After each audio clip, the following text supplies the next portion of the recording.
Alrighty, Coach Day, thank you very much for spending a little time with us today. Let's start it out with Nathan Barrett from Cleveland.com. Nathan, go ahead. Ryan, I guess where would you assess the fluency in the offense for all three of these quarterbacks, and what happens between now and the, I guess, late summer when you get to sort of reinstate more formal practices again? What are they tasked with doing between now and then? Yeah, they're tasked with being obsessed with learning the offense, and a lot goes with that. They got to get in the weight room with Mick. They got to get stronger. They got to get faster. They got to get quicker. We grade our guys in there, and we have a champions meeting right before the beginning of preseason camp. And if you're a gold, then that means that you're one of the top performers in the weight room. That's the first thing they got to do. But then it's off the field is studying film, watching film, spending time in the Woody, and just wearing out the XO system. And that's what they got to do. The fluency of the offense, I mean, they're getting there, but they got a long way to go. It was very, very basic. We worked on fundamentals and techniques. And so, like I said, we're playing catch up here. We obviously would love to have somebody that's in year 2 or 3 here. We don't have that luxury. So we got some young guys, and they got work to do. And so it's a race, like I said the other day, to, make up for, time that we don't have. That's just the truth of it. And we'd love to be practicing all summer. We'd love to be practicing right now. We can't do that. So the only way to do that is to watch film and have these guys do work on their own, and try to, maybe give them some worksheets and different things to, let them work on their own and help them guide them a little bit. But at the end of the day, they have to be self-motivated. Okay, we'll go next to Dan Hope from 11 Warriors. Hey, Ryan, do you feel like there's a timeline going into August where you feel like maybe I need to narrow the competition down to 2 quarterbacks, or maybe I need to make the decision on who our starter is going to be so that that guy can get enough reps before that season opener? I think the idea is to get the guys ready. I think one of the things just across the board, the focus is who's the starter. Okay, well, you can be the starter, but if you're not ready to go, that's not going to last very long. So the race is to get ready to play. So if we feel like someone's taken that much of a step ahead and they're ready to play against Minnesota in that first week, then we'll name the starter at that point. If it's not until the week before, it's not going to be until the week before.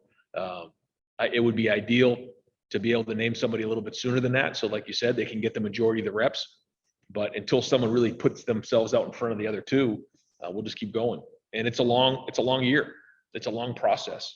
And the focus for these guys, again, just has to be, how do I get developed faster? And how do I get the most ready to play in this season faster? Not trying to win the job, because I think maybe sometimes that's, how do I compare myself to the guy next to me? It's not about that. It's how do I get myself ready? Because we have to go win some really hard games this season. Next up, Patrick Murphy, 247. Ryan, I have a kind of off-the-wall question. We've heard for several years now about players and athletes using social media as it's gotten bigger to kind of speak their minds and maybe create their own narrative.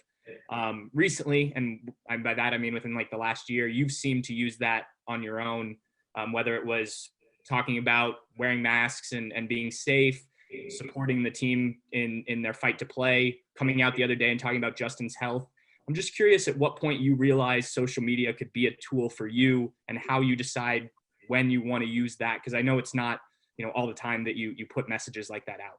No, I think it's a really good question. And I think it's something that, I have to continually do a better job of, and we do, talking to our players about the benefits and the risks surrounding social media. And certainly when something doesn't go well, social media can be toxic, and it can really get to these guys. And it has gotten to a lot of our players. And you feel like the world's caving in. The truth is, if there's 50 people saying crazy things about you on the internet, if you look at 50 people in the horseshoe, it's like this little small section up in the left-hand corner over there. It's not as many as you think, but you have to have some perspective there. The minute you go onto social media, you're at risk. You're at risk to all the people who make comments and do different things. And so understanding that before you step into that world is important. I think it is very powerful. to make or to use social media to communicate, to make statements, to help support our players. And so I'll use it in those situations. I try not to overdo it though. But I know it does have power, and it certainly has, its place. All righty, we'll go next to Tony Gerdeman, Buckeye School. Ryan, Ohio State has generally had the best offense in the Big Ten over the last decade, certainly since you've been there. How confident are you that that will continue in 2021? We don't have a choice. I tell the guys all the time, like, we have to. So, whatever that means. And that's the desperation that we have to wake up with every day as coaching staff, as players. I tell the guys all the time, I wake up scared every day, that people want what we have. And so the expectation's been set. We know that. It was the same expectation when I was fortunate enough to be the head coach a couple of years ago, and the expectation hasn't changed, and it won't in 20 years here at Ohio State. So we're expected to be the best, and with that comes great responsibility. And so we'll just wake up every day and just grind. And again, I keep using the word obsessed. I mean, our players have to become obsessed with maximizing themselves in the weight room, watching film, and getting themselves prepared to play against Minnesota. Hey, next up, Jeremy Birmingham, Letterman Road.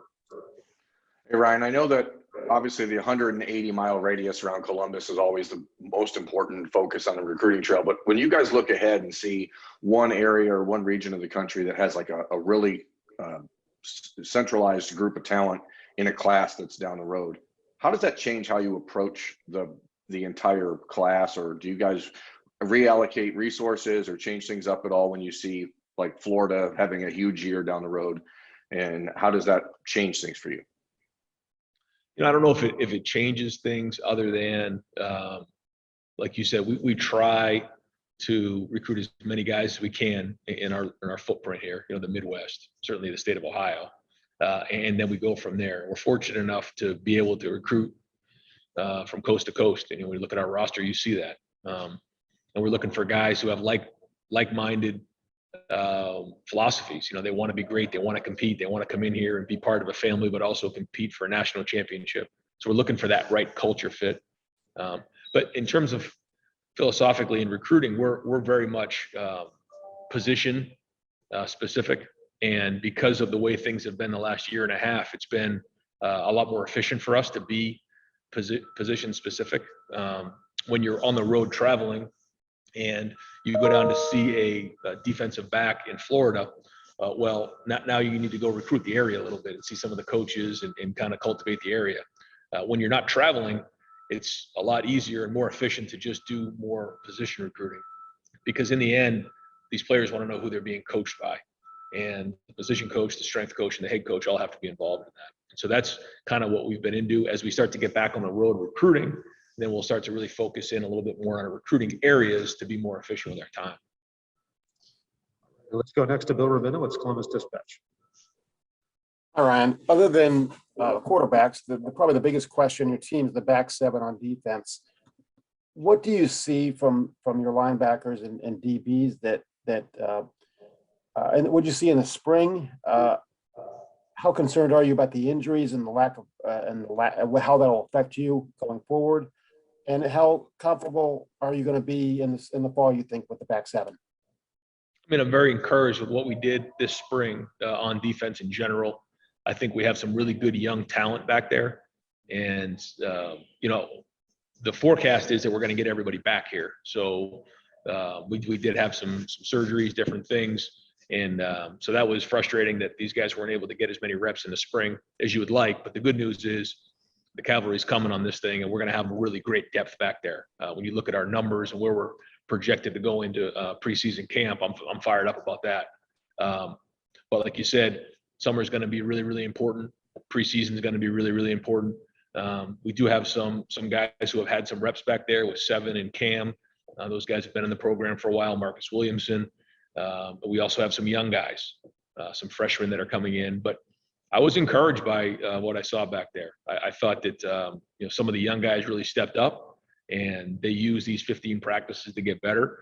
So we're going to be much deeper in the secondary than we've been. We're also going to be younger. So there's a give and take there, but I think the future is very, very bright. I'm really happy with where our recruiting is at and where our talent level is back there. All right, we'll go next to Doug Lamarese, Cleveland.com. Hey, Ryan, there's some, you know these stats, but I saw the stats.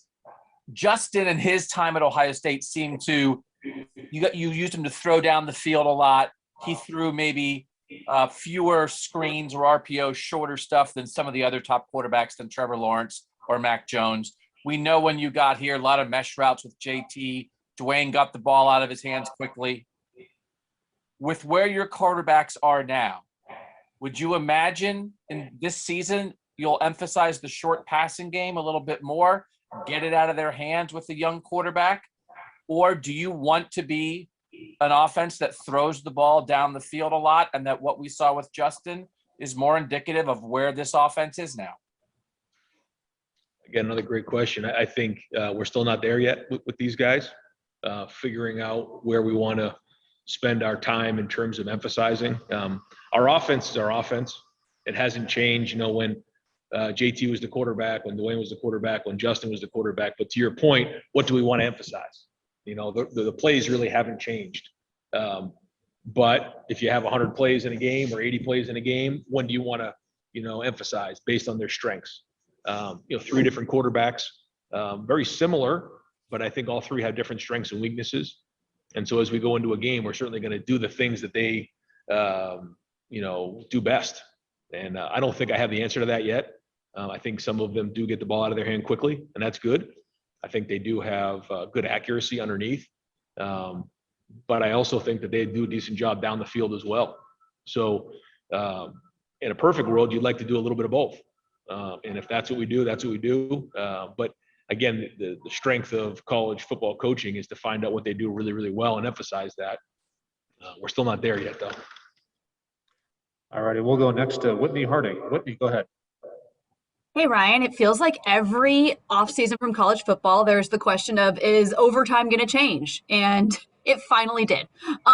What do you think about the new overtime rules and the other rules that have been brought up as far as potential changes to offseason practice and things like that?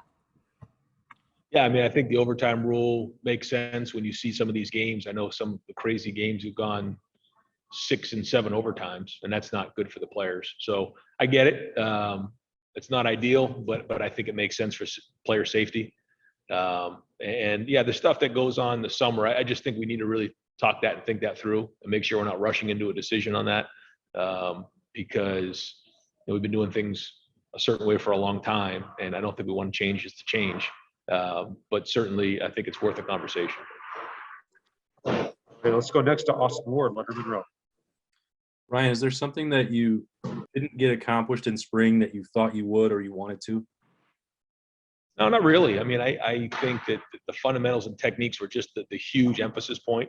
There were still some guys who got injured, like I think Bill was talking about in the back end, that I wish those guys got more reps across the board. But for the most part, we got what we wanted to accomplish in the spring. And I would say the most got done in that 9 to 13 practice right there, when things got hard and some guys couldn't sustain. They struggled, and other guys did. They worked their way through practice, and that we found out a lot about the team, and that was really, really well done. So still got work to do, but overall, I think everything we wanted to get done, we got done. Thanks. Let's go next to Jared Smalley, WCMH. Ryan, you had, as mentioned a moment ago, you issued a social media statement about Justin a couple of days ago, and I wanted to follow up on that about working with him through that process, about managing his health over the past couple of years. Obviously, it wasn't public knowledge of what he was dealing with. How you all worked with him on that, what you encountered, maybe some challenges that you encountered, he had to work through in figuring out how to make sure he was healthy, let alone able to play football. I think one of, or a couple of the strengths of Justin, if you ask me, my favorite things about Justin, one, I would say, is his work ethic, the way he comes and grinds every single day. And then two, the way he takes care of his body and his health. You know, he went to a vegan diet. He takes all that stuff very, very seriously. And, you know, we never had any issue with his health. I mean, he was reliable, never missed a game. You know, the only snaps he missed was after taking a shot in his knee and then the shot he took in the Clemson game. He was always a pro about his body and his health. So never really had to worry about that. Even, you know, when he took those shots and had to come back from those games and then play the next week as well. So was a pro, was durable, was reliable, and never had to worry about any of that stuff with Justin. All right, let's go next to Dennis Dodd, CBS Sports. Hey, Ryan, kind of dovetailing off that, in a relatively short amount of time, you've been on both sides of the draft. You've had to evaluate players and then have them evaluated. Specifically, what, you know, on the college side, what goes through your mind when you see these guys scrutinized like Justin? You know, you know their character, you know how they can play, but it's almost they're built up to a point, you know, to tear them down by all the pundits. Yeah, I get frustrated. You know, I feel like there's a lot of people in the draft, and some guys get a pass and some guys don't. And certainly people have taken shots at Justin. Though when I think about being the quarterback at Ohio State, when I, you know, talk to families and their recruits, you know, we say it's like being the shortstop of the New York Yankees. With that comes great scrutiny. There's pluses and there's minuses to everything. And I think one thing too that Justin did an unbelievable job of is handled that when he was here. You know, he kind of isolated himself. He didn't have a lot of people get to him. It was kind of him and his dog in his apartment a lot. And he did a great job of handling what comes with being the quarterback at Ohio State. And along the lines, you know, you're going to get different scrutiny along the way. And that's part of, I guess, America, you know, and they build you up and they try to rip you down. And there's vulnerability and there's exposure there. But the one thing about Justin, he never gets rattled at all. I mean, it just actually fuels his fire a little bit, which I think is a good thing. And now when you look at some of the more successful quarterbacks in the NFL, they've been through adversity. And this is just kind of one more level of adversity he's had to go through. It's just people taking shots at things that I think are his strengths. So it's been a unique. And yeah, to your point, I've been a little frustrated to hear some of the things that have been said, but he stays above the fray. And I know he's just fired up about getting back to football. Thanks. Yep. All right, we'll do about two more for Coach Day. Let's go to Bill Landis from The Athletic. Bill. Hey, Ryan, when we come off a season in which you get the national championship and the game goes the way that yours did, I think a lot of folks might anticipate sort of macro level sort of sweeping changes to address that. But it seems like maybe your focus is more, you know, micro, smaller than that. How did the way that game went and maybe how you ultimately assess where you guys are relative to being able to win that game? Because I know that's the goal. How did that kind of inform the way you wanted to go about this winter and spring? Well, I think first off, this year was a little bit of an anomaly. And I think when you look at what we went through with really no preseason in the month of September, we weren't having a season. So some guys were in California, some guys were in Florida. Some guys weren't working out, some guys were. The season was over. And then we find out that there might be a season. We kind of get everybody back together, and then we get a few weeks to get ready for the season. That happened. Then during the season, well, we didn't have games. So we only had 6 games leading up to the Big Ten championship game. And then all that being said, coming back and having to play a really good Clemson team and to play the way we did was amazing.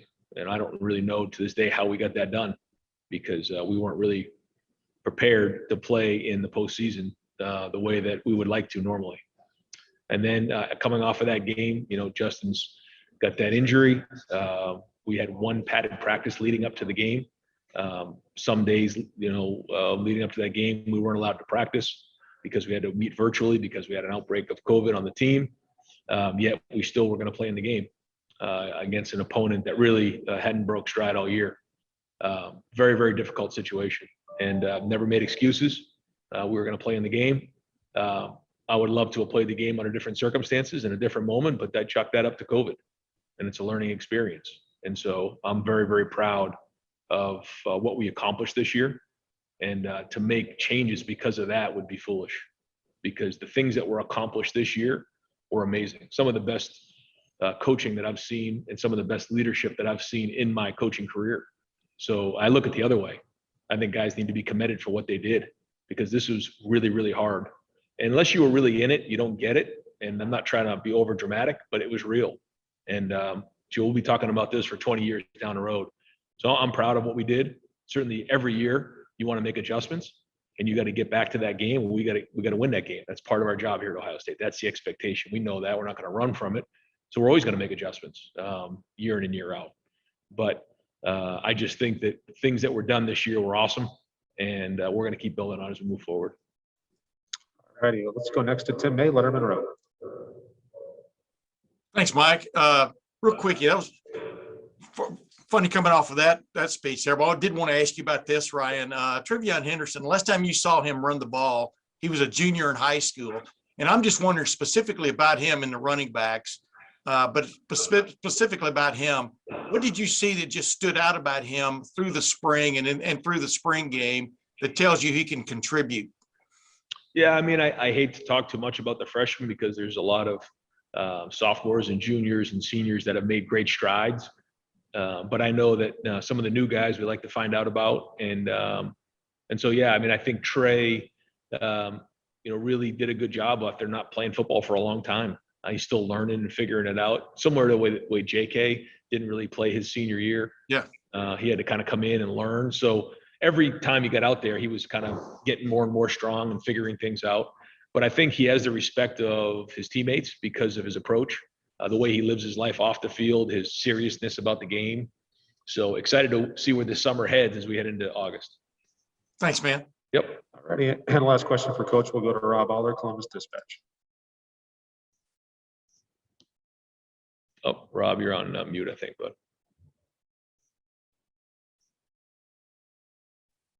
How's that? Yep, got you now. You and Justin are very close. Was there discussions about keeping his epilepsy private? And now that it's leaked, have you two been able to talk that maybe turn him into a spokesperson to kind of take a potential negative, turn it into a positive, or where does that stand in just your discussions and his situation? Yeah, we didn't have a whole bunch of conversations about it. Justin's a private person, and that's his business. And we just talked about how he's going to handle it and the medication that he takes, and he always was a professional about that. And because of that, it was never really an issue, and it was never really much of a topic of conversation. Again, I think one of the best things he does was take care of his body, and he did that there. Yeah, never really discussed it that way, but we'll kind of see as we move forward what he wants to do with it. You're not surprised it got leaked, I'm guessing. I don't know. I mean, Justin is a private guy, and I'm not sure that he wants the world to know some of his private things. But I guess when you're about to be one of the top quarterbacks taken in the draft, you're exposed to some different things, and I guess that's kind of the way it goes. But I'm sure it's not something he wanted to share with everybody.